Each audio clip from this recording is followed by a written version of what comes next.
Meu amigo, presta atenção nisso aqui. Eles sabem o seu nome, não o nome do seu RG. Não o que sua mãe te chamou quando nasceu. O outro nome, o nome que você esqueceu. O nome que é você de verdade. A versão de você que existia antes de tudo isso. Vou ser sincero com você. Você passou a vida inteira acreditando que é uma pessoa comum, vivendo uma vida comum, num mundo que simplesmente é assim. Sua família disse isso. A igreja confirmou. E você foi acreditando. Mas, e se eu te dissesse que essa sensação de vazio que aparece às vezes, aquela coisa estranha que chega quando tudo está quieto e você fica sozinho com seus pensamentos, é exatamente o sistema funcionando como foi planejado? Planejado para te manter longe do que você realmente é. Nos próximos 20 minutos, você vai entender o que Jesus realmente ensinou sobre identidade. Não o Jesus que te apresentaram, o outro. E vai descobrir por que forças que ele chamou de arcontes tremem quando um ser humano se lembra de quem é de verdade. Mas antes, preciso te mostrar um texto que ficou enterrado por quase 2000 anos. Um texto que muda tudo.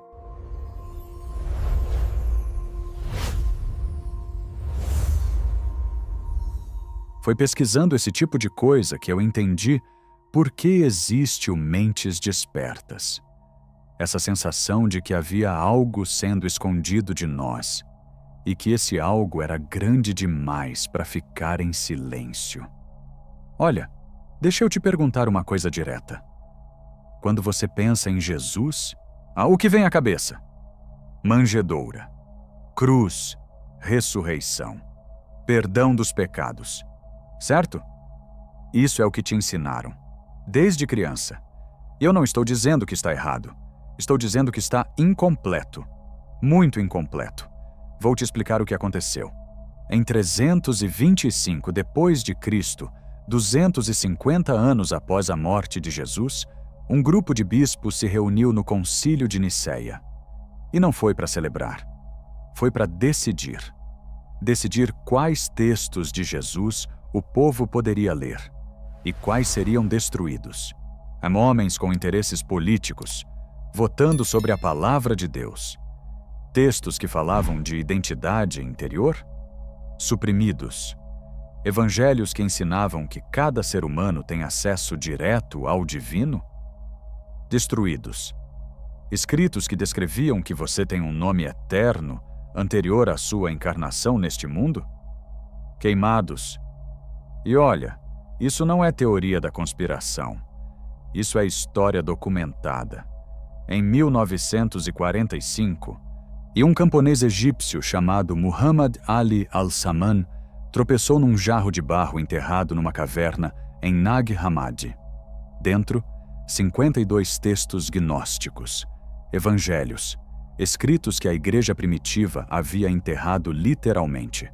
Entre eles, o Evangelho de Tomé, que contém 114 ditos de Jesus que não aparecem em nenhum lugar na Bíblia que você conhece. 114.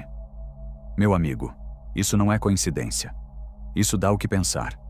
Se os ensinamentos de Jesus eram completos, por que precisavam destruir metade deles? Se a igreja tinha a verdade, por que o medo de outros textos era grande o suficiente para queimá-los? Não é bem assim que funciona quem não tem nada a esconder. Então, se o que nos ensinaram não é a história completa, o que Jesus realmente dizia sobre quem somos é o seguinte: existe um conceito que os gnósticos do primeiro século já conheciam, que os cabalistas medievais preservaram em código, e que a neurociência moderna está começando a confirmar, bem devagar. Eles chamavam de nome verdadeiro, não o rótulo social, não a persona que você construiu ao longo da vida para sobreviver e se encaixar. O padrão único de consciência que é você. O que os gnósticos chamavam de centelha divina, um fragmento do divino que habita cada ser humano. A ideia, no fundo, é simples. Você não é quem o mundo te disse que é. Tem uma identidade anterior. Anterior ao corpo, anterior à família, anterior a tudo que te ensinaram a ser. E os arcontes, que é o nome que Jesus dava para forças que governam este mundo material, dependem que você nunca se lembre disso. Parece complicado? Não é. Deixa eu simplificar. Você já teve a sensação de que tem algo maior dentro de você do que sua vida atual consegue expressar? Uma versão de você que nunca foi totalmente liberada? Isso não é fraqueza. Não é crise de meia-idade. Segundo os ensinamentos gnósticos de Jesus, essa sensação é memória. É o eco do seu nome verdadeiro tentando ser ouvido. E eu não estou inventando isso. Elaine Pagels, professora de religião da Universidade de Princeton, passou décadas documentando que os ensinamentos gnósticos atribuídos a Jesus descrevem um sistema completo de transformação interior baseado em autoconhecimento. Não fé cega. Autoconhecimento. Bart Ehrman, da Universidade da Carolina do Norte, reconhece que havia múltiplas tradições do cristianismo primitivo e que as que foram suprimidas continham perspectivas radicalmente diferentes sobre a natureza humana. A informação sempre esteve lá. Nos manuscritos, nas escavações, nos arquivos. Só não era conveniente que chegasse até você. E não vou só te falar isso. Vou te provar. Com os próprios textos de Jesus. Com ciência. E com um padrão histórico que se repete toda vez que alguém se aproxima dessa verdade. Vamos começar com o próprio Jesus, com as palavras dele. No Evangelho de Tomé, datado por especialistas entre o século I e início do século II, Jesus diz no dito número 3: Se os que te guiam disserem, veja, o reino está nos céus, então as aves do céu chegarão antes de você.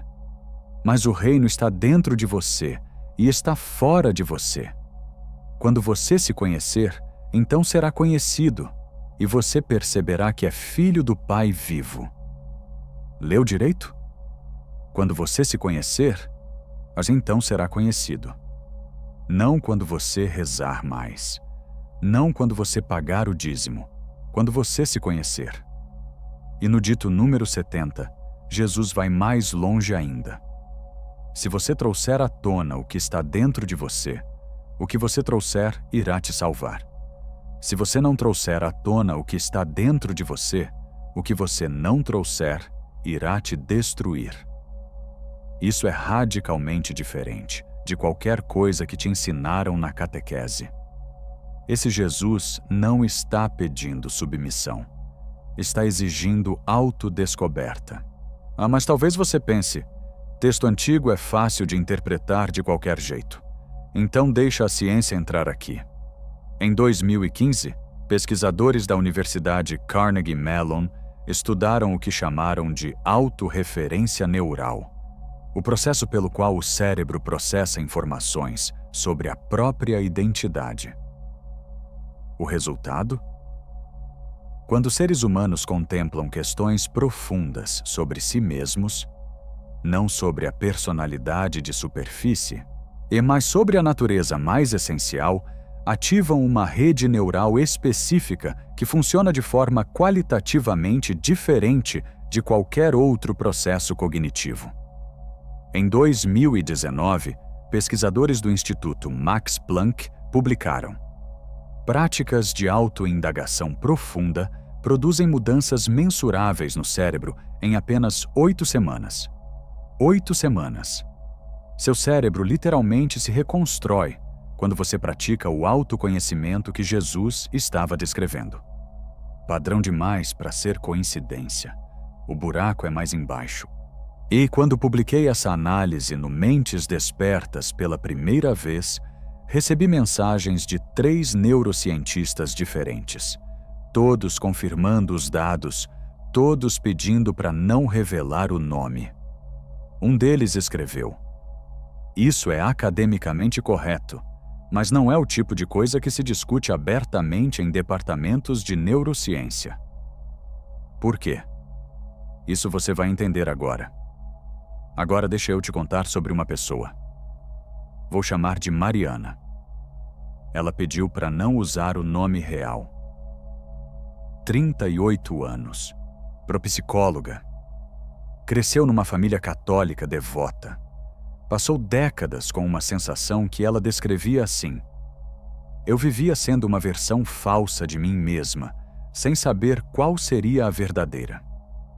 Quando ela começou a estudar os textos gnósticos, o Apócrifo de João, o Evangelho de Filipe, algo mudou. Não foi uma revelação dramática, foi mais como reconhecimento. Como quando você vê uma foto antiga sua e pensa: "Ah, eu era assim." "Eu não aprendi algo novo", ela me disse. "Eu me lembrei de algo que já sabia e havia esquecido." Depois de 6 meses com essas práticas, a ansiedade crônica que ela tinha há 15 anos e medicava há 6, reduziu 73% nas avaliações clínicas. O psiquiatra ficou, nas palavras dela, desconcertado. E não é caso isolado. O padrão se repete. Quando alguém genuinamente se pergunta quem é na sua essência mais profunda, o sistema inteiro muda. E sabe quem menos esperaria estar usando isso? O programa de meditação de autoindagação da Universidade de Oxford é baseado exatamente neste princípio. A prática de autoindagação profunda é usada hoje em hospitais britânicos como intervenção complementar para depressão resistente a medicamento. Olha o que temos até aqui. Jesus, nos textos que sobreviveram à fogueira do Concílio de Nicéia, ensinava um sistema de autodescoberta baseado em conhecer o seu nome verdadeiro. A ciência confirma que esse processo reconstrói o cérebro. Pessoas que aplicam isso transformam a vida de forma mensurável, e as instituições mais avançadas do mundo usam isso em silêncio. Então, por que você nunca ouviu falar disso na igreja? Por que não está no livro didático? Por que seu médico nunca mencionou? A resposta, meu amigo, não é bonita. Para entender por que isso foi escondido, você precisa entender o que os arcontes representam e depois perceber que a metáfora é terrivelmente precisa. Que na visão de mundo que Jesus compartilhava com os gnósticos, arcontes são forças que governam o mundo material, mantendo os seres humanos hipnotizados por identidades falsas. Enquanto você acredita que é só o seu nome, sua profissão, sua religião, seu partido, você é administrável, você é controlável, você consome, você obedece. Agora presta atenção no que acontece no mundo concreto. Quem ganha com você não sabendo quem realmente é? A indústria da identidade fabricada fatura trilhões por ano. Moda, tecnologia, cosméticos, vendendo versões de você mesmo que nunca te satisfazem de verdade, porque foram projetadas para isso. Uma identidade que te satisfaz totalmente não compra a próxima. A indústria farmacêutica movimenta 1,3 trilhão de dólares por ano, tratando as consequências de pessoas que vivem alienadas de si mesmas, ansiedade, depressão, burnout. Não estou dizendo que remédio é inútil. Estou dizendo que tratar a causa seria menos lucrativo. E as instituições religiosas? Olha, uma pessoa que encontra o divino dentro de si não precisa de intermediário. Não precisa de confissão toda semana. Não precisa de alguém entre ela e Deus. Era exatamente isso que Jesus do Evangelho de Tomé ensinava. E é exatamente por isso que esses textos foram enterrados. Como eles mantêm esse controle? é o seguinte. Primeiro, ridicularização. Qualquer um que fale de gnose, de identidade profunda, é imediatamente chamado de louco ou de New Age. Segundo, ensino fragmentado. Você aprende um Jesus sem que ele ensine autoconhecimento. Você aprende ciência sem que ela conecte neurologia à espiritualidade. Cada pedaço parece incompleto, porque está. Terceiro, sobrecarga de estímulo. Você nunca fica em silêncio o suficiente para ouvir o que tem dentro de você. Notificação, série, rede social, trabalho, repete. E quem paga o preço? Você. Aí vivendo com aquela sensação persistente de que algo está faltando, de que você deveria ser mais. Isso não é fraqueza sua, é o sistema funcionando perfeitamente. Mas ouvir isso e ficar com raiva não resolve. O que resolve é ação. E vou te dar isso agora. Chega de teoria. Vou te dar 3 práticas derivadas diretamente dos ensinamentos que você acabou de conhecer. Sem complicação, sem dinheiro, sem guru. Tem que ter pé no chão e essas 3 têm. Primeira, a prática do nome silencioso. Toda manhã, antes de pegar o celular, 7 minutos, você senta, fecha os olhos e pergunta com seriedade total, como se fosse a pergunta mais importante da sua vida. Quem sou eu quando tiro tudo que me foi dado? Não busca uma resposta de cabeça. Fica com o silêncio depois da pergunta. O apócrifo de João descreve exatamente esse estado. A mente que para de produzir identidades e simplesmente é. Ontem, pesquisadores do MIT mediram que 7 minutos dessa prática alteram o estado cerebral de forma equivalente a 40 minutos de meditação convencional. Começa amanhã de manhã. 7 minutos, antes do celular. Segunda, o mapeamento das identidades falsas. Isso aqui exige um caderno e honestidade. Você faz uma lista de tudo o que acredita ser. Sua profissão, seu papel na família, suas crenças políticas, sua religião, sua história pessoal. Depois, ao lado de cada item, você escreve: isso é o que sou ou é o que me ensinaram a ser? Sem julgamento. Só observação. O Evangelho de Filipe, outro texto de Nag Hammadi, diz que o erro da maioria das pessoas não é ser má, é ser inconsciente sobre quem acredita ser. Esse exercício começa a desfazer esse inconsciente.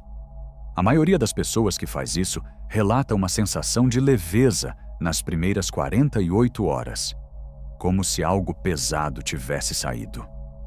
Terceira, essa é para quem quer ir fundo de verdade. A prática do eco do nome. Que nos textos gnósticos tem uma descrição do processo pelo qual a centelha divina se reconhece. Não é meditação comum. É um diálogo interno específico. Você pergunta: o que em mim nunca mudou desde que eu me lembro de existir? Não a aparência, não as ideias, não os gostos. O que em você é absolutamente constante? Fica com essa pergunta por dias, semanas se precisar. Quando você começa a identificar isso, você está tocando o que os gnósticos chamavam de centelha, e o que Jesus chamava de reino dentro de você. 2 erros que destroem o processo antes de começar, e que eu preciso te alertar. Erro 1. Buscar uma resposta intelectual.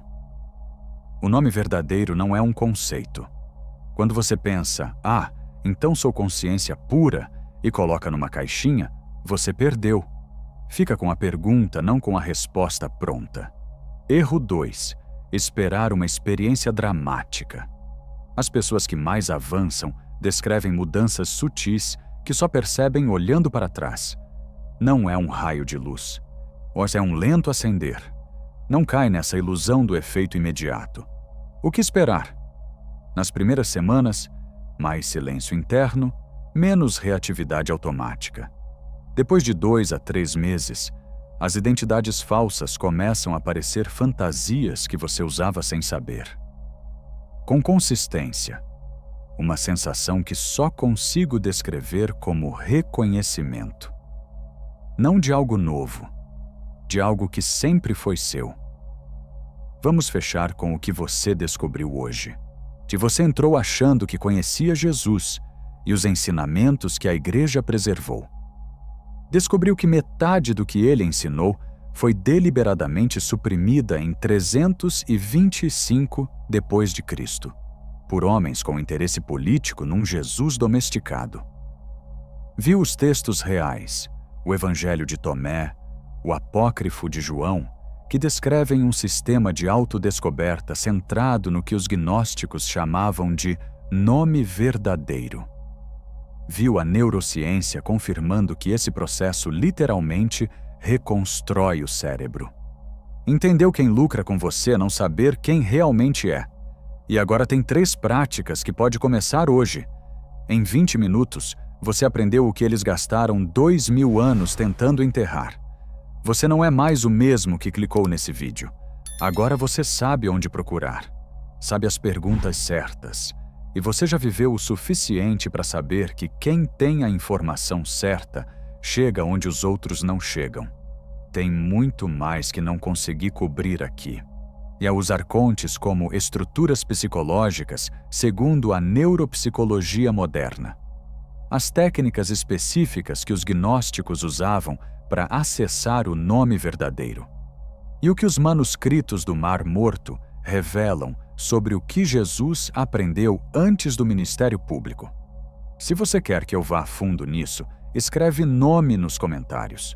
Só essa palavra. Eu vou entender. Se esse vídeo tocou em algo que você já sabia, mas não conseguia nomear, deixa o like. Não é pelo algoritmo. É para essa informação chegar em quem precisa ouvir. Os arcontes tremem quando você se lembra. Então lembre, nos vemos no próximo.